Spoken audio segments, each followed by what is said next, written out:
एक बार एक किसान की घड़ी कहीं खो गई। वैसे तो घड़ी कीमती नहीं थी, पर किसान उससे भावनात्मक रूप से जुड़ा हुआ था और किसी भी तरह उसे वापस पाना चाहता था।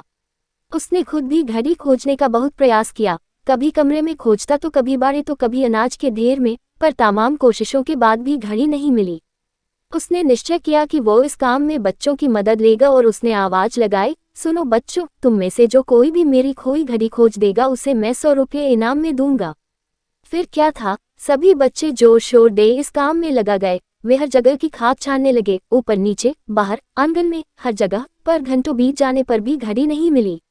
अब लगभग सभी बच्चे हार मान चुके थे और किसान को भी यही लगा कि घड़ी नहीं मिलेगी। तब एक लड़का उसके पास आया और बोला, काका मुझे एक मौका और दीजिए, पर इस बार मैं ये काम अकेले ही करना चाहूंगा।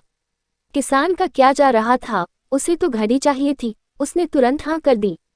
लड़का एक एक करके घर के कमरों में जाने लगा, और जब वह किसान के शयन कक्ष से निकला तो घड़ी उसके हाथ में थी।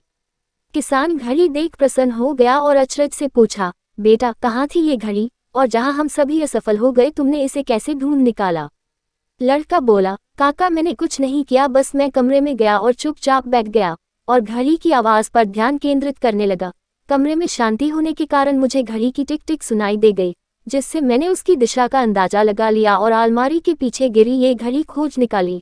फ्रेंड्स, जिस तरह कमरे की शांति घड़ी ढूंढने में मददगार साबित हुई, उसी प्रकार मन की शांति हमें लाइफ की जरूरी चीजें समझने में मददगार होती है। हर दिन हमें अपने लिए थोड़ा वक्त निकालना चाहिए, जिसमें हम बिल्कुल अकेले हों, जिसमें हम शांति से बैठकर खुद से बात कर सके और अपने भीतर की आवाज को सुन सके। तभी हम लाइफ को और अच्छे ढंग से जी पाएंगे।